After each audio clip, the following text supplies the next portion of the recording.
All right, welcome to Witchpolice Radio. As people who listen to the show and have been listening for a number of years know, I mean, obviously the show is focused on local artists and local bands and solo artists and that kind of thing. But I also like to talk to people who are involved in the music scene, but not maybe not necessarily on stage. People who are doing things like putting on events or making posters or doing photography or doing videography. There's all kinds of people who are involved in the music scene who are doing cool stuff.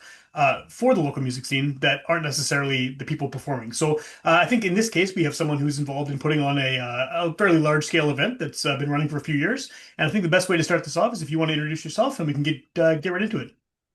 Hi, Sam. Thanks for having me on the podcast. My name's Richard Houle, and I run Bankside Music Festival out in Letellier, Manitoba. Cool. And I think Bankside is one of those things that I've definitely heard of it every year when it happens. I hear of it, I see the posters, and I just haven't gone yet. Every year there's at least like one, two, three, four bands that I know personally or that I've interviewed before or whatever that are on the show. But yeah, it just seems like one of those things that like, oh, cool, this is happening, and the timing doesn't work out or whatever. But how long have you actually been running this? Because it seems like I've certainly seen a number of years worth of lineups.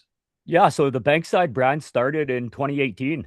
So this is number 8. We were on 18, 19, live stream in 2020, 21, and then 22, 24. So yeah, we've been at her for a while. Cool. And then so this is the 2026 edition is what we're going to be talking about here. And I guess what is the background here? I mean, because that's I know that venue, that location has a number of different events sort of throughout the year and throughout the summer. But has it always been there? And if yes, how did you sort of get this set up? So there's only Bankside that happens on this property. Okay, okay. It's actually an old farmyard. I grew up on this property. It was an Oh, old interesting. farm Okay, okay. that was since relocated. They've relocated the farm and now it's a music festival. Well, this So that goes to show my lack of knowledge of outside of my perimeter, right? Because I thought this was a different place, but that's really cool. Actually, that makes a lot of sense why you'd be doing this on that spot then. So, I guess why a music festival? I've been involved many years ago in organizing a music festival, and it was a huge pain in the ass. It was a lot of fun, but it was like it was a lot of work, and I'm glad I'm not doing it now. But what was the sort of incentive for you to start putting this on? well, I've played in bands since I was a teenager, basically dating back to 2005, and we used to do shows in southern Manitoba under different brands, on farmyards, and it's just kind of slowly evolved to this. So yeah, it started in '05 and then under the Bankside brand in 2018. So Cool. Well, was the goal here just to sort of provide opportunities for some of these bands that whether you were playing with or for friends of yours or bands you knew from the area? Is that sort of how this started? yeah, yes and no. I always had a bigger picture of growing it into something, just knowing there's a demand for it, that there isn't any festivals in Manitoba that really, book, the punk acts and the metal and the rock. I mean, we got rock festivals, but there's Yeah. no real and with Winnipeg, there's such a big scene for it that it kind of felt like there's a need for it. So might as well step up and fill that spot, right? Yeah, for sure, for sure. And I think you're right. There's so many festivals. I mean, and there's so many festivals that are super diverse in their lineups where it'll be everything from folk to hip hop to jazz to whatever. But yeah, the actual, I mean, heavy music, metal, rock, punk, all of those genres. There's bar shows every week, but not necessarily a big sort of weekend long event of this nature. So, you're in the eighth year now, right? So, I mean, what has the reception been to this? Obviously, it's been popular enough that you're able to keep doing it and keep growing the event. But what has sort of been the trajectory from when you first started to now? I mean, how have you seen this grow and hopefully improve?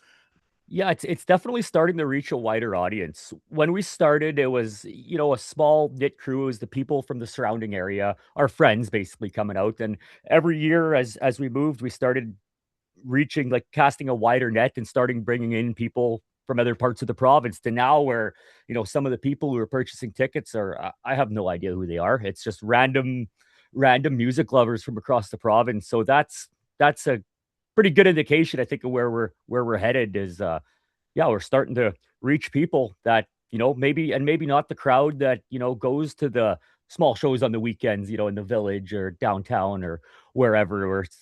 So yeah, starting to get some attention. So pretty exciting stuff. Yeah, that's cool. And I think you're right too. This might be an opportunity for some people to see these bands where they've heard them maybe online or whatever, and they haven't actually had a chance to, whether they don't live in Winnipeg or they just haven't been out to some of those venues. That this is kind of like a one-stop opportunity to see all this stuff.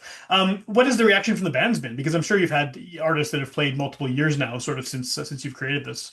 Yeah, well, the bands they love the stage and the venue. I mean, I'm a performer myself, so you kind of know what musicians like. I mean, we our drum riser is way up in the air, so all the pictures you can actually see the drum riser. The drummer. That's probably the compliment we get most of the time is the drummers are just thrilled that they're going to be seen in the pictures because they're way up there, Yeah, for and sure. um, and just things we've learned over the years, like how to control your crowd to make it a good atmosphere. Like you go to some like you never want to go to a show and have your crowd spread out like a big venue where it feels empty. You can have 300-400 people, but if it's a huge open space it feels empty. So we've really learned a lot about that over the years, and this is dating back to like in 2005 2006 we were putting up snow fence to try and kind of contain the party to make a social atmosphere where people can mingle and meet new people. So Yeah. yeah. Well, you say we, obviously there's more people involved in this than just you, and I imagine that's grown sort of over the years as well.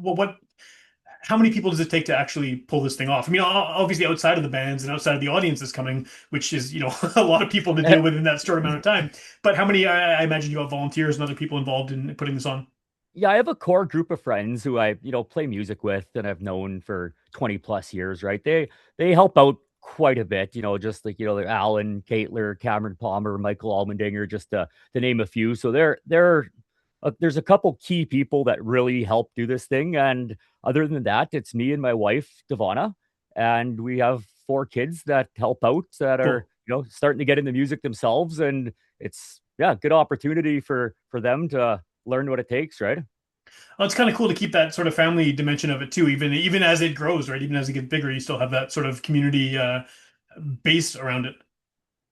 Yeah, sure. No, it's absolutely. It's been quite the experience. Back like when we started, it was a backyard unlicensed party in 2018. So that back in those days, it was kind of, all buddies would come over, we'd have a couple beers, have a good time and put on a Yeah, show. But over the years, it's really kind of changed into, yeah, it's like the setup behind the scenes is definitely a lot more family orientated now.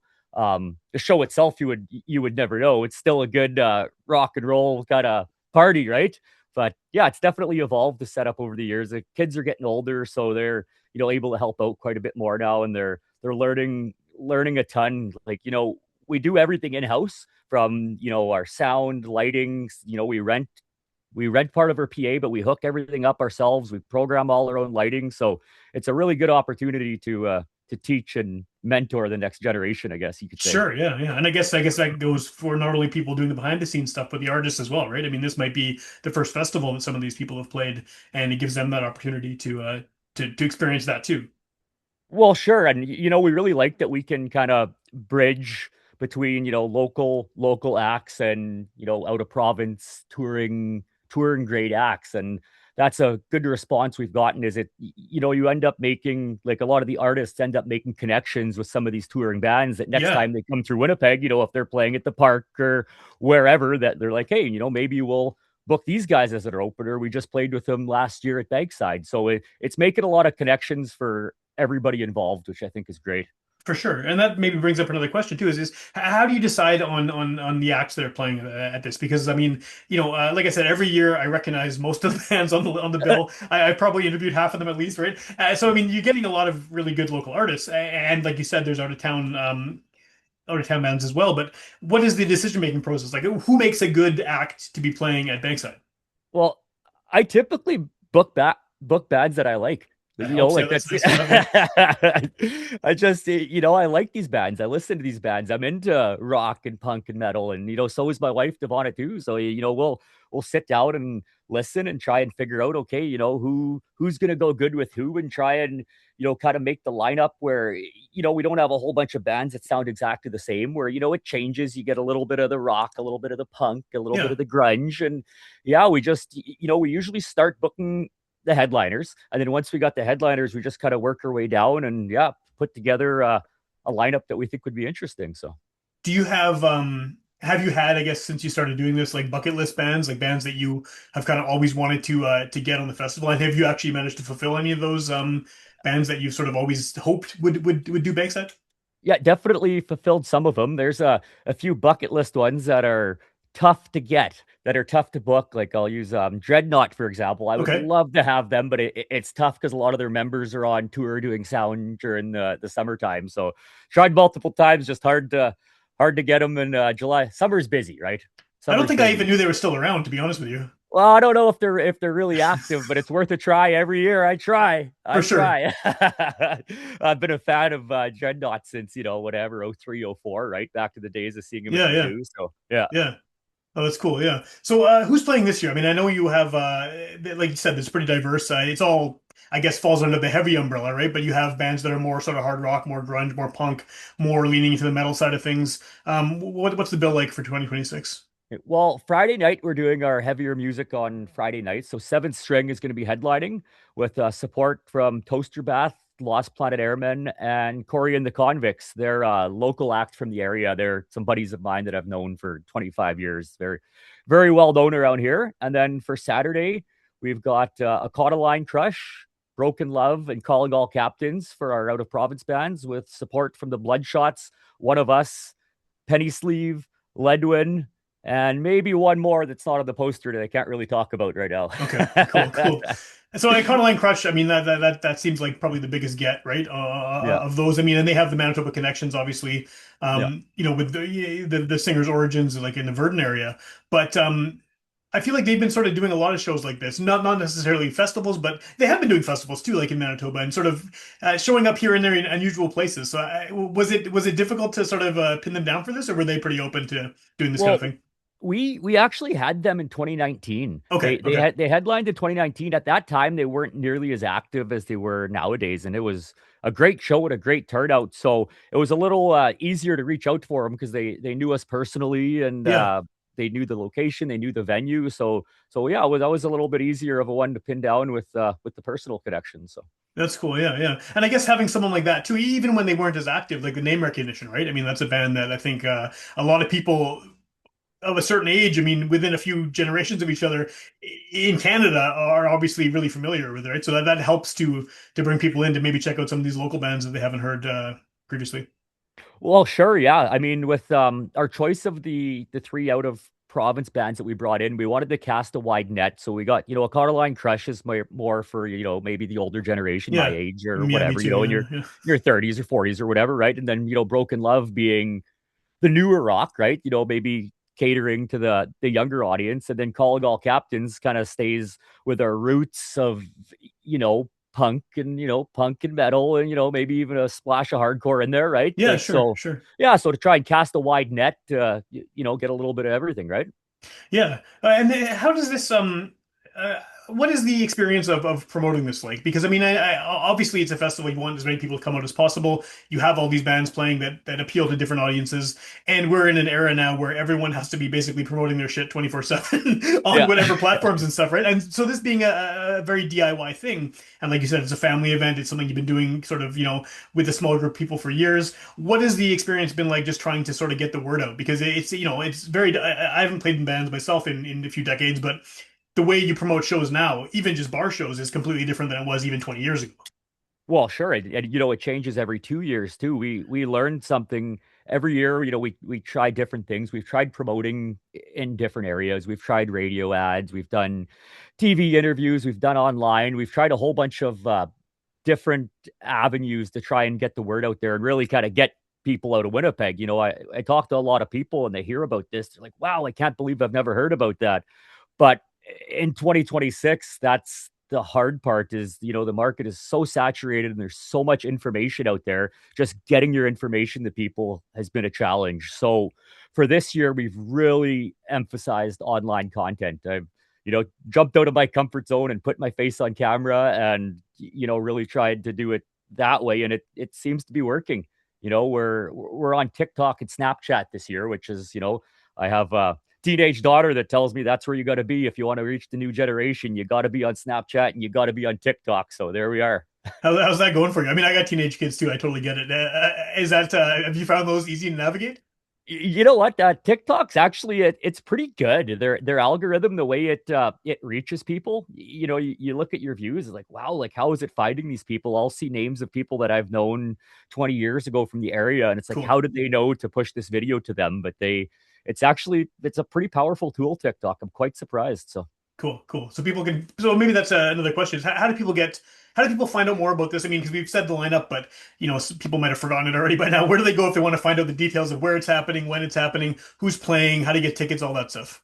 yeah, I would say bankside.ca is the best place to find it. But we're everywhere. We're on all the social platforms now, so trying to be everywhere all the time. So And I guess because it's a festival and it's in an outdoor space, I assume there are there tickets available like in advance, preferably, I guess, and then probably at the venue as well, or is it all ahead of time?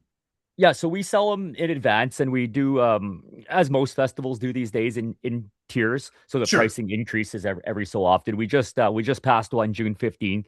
Then day of show at the gate, they'll step up again to try and encourage advance sales. It's always most of our advance sales come in last minute. Everyone's waiting to see the forecast to Of see course, yeah, am yeah. I going to feel like it that weekend? Maybe something else will come up. Maybe my car will break down. Who knows, right? So.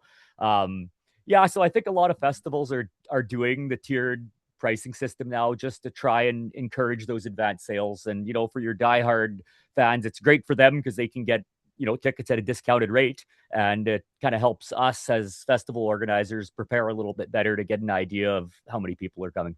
Yeah, for sure, for sure. And yeah, definitely. I mean, if you find if you don't sell any tickets ahead of time, it's maybe like, oh, maybe this isn't going to work out. But yeah, Yeah. so I assume people buy those from the website. Yeah, we do it everything off our website internally. We don't go through any third party. It's right off the website. So How far is this from the city? Because I obviously was confused about where it was based on thinking this was the place that other festivals happen at. I mean, it's one of the things about I think about Manitoba is that there are a lot of communities that I know of and I can place on a map. This is not one of them. This is, I mean, I've lived here my Okay. whole life, but I definitely I don't think I've ever been there. So, where do how do you find it from the city? We are 80 kilometers south of Winnipeg, so it's about 50 minutes, depending how fast you could drive. I would say, 45 if you're hammering down, 45 Okay. minutes south of the city. Yeah, we're right near the community of Letellier, so we're right along the Red River. We're about 10, 15 minutes from the U.S. border. Oh wow. Okay. So it's quite south then. Yeah. Yeah.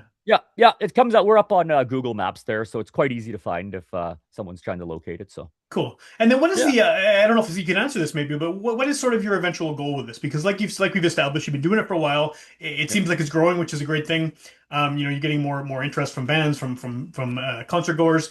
What do you hope to accomplish with this? I mean, I assume you're going to keep doing this for the foreseeable future. So do you have like sort of an idea of what you'd like to see Bankside become, or are you happy with it at its current sort of state? Yeah, I would like to keep growing it for sure. It's and I guess my goal and my reason for wanting to do that is, well, obviously the passion for live music, but it's the community of Letellier is where I grew up. It's a community of 165 people. It's Oh wow.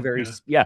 very very small, and a lot of our neighboring communities have grown quite a bit even just in my lifetime, and Letellier not so much. It's one of those communities that nobody knows anything about it, right? So it kind of puts it on the map, right? And lets people Sure. know, yeah, which is great. And if that snowballs into, new developments in the community and, tourism for the area, then that's great. So I guess that would be the big picture, is to just really put this area on the map, right? Is that something that you can get? Maybe you've already done this too, but do you get involved with local community organizations or politicians or whatever when you're putting this on? Are they is Letelier kind of as a whole involved in this in any kind of way, or are you just sort of drawing people to the area?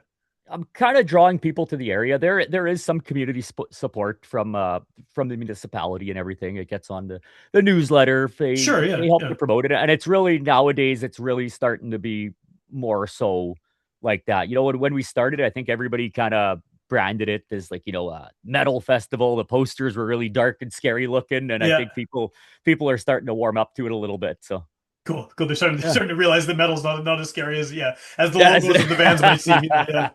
Cool. Okay, so if you want to just one more time, what are the dates of the event and who's playing?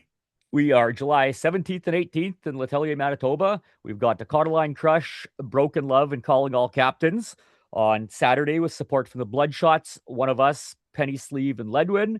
And on Friday, July 17th, we have Seventh String with support from Toaster Bath, Lost Planet Airmen, and Corey and the Convicts. Awesome. And then the website again where people can find tickets. Website is bankside.ca. Cool.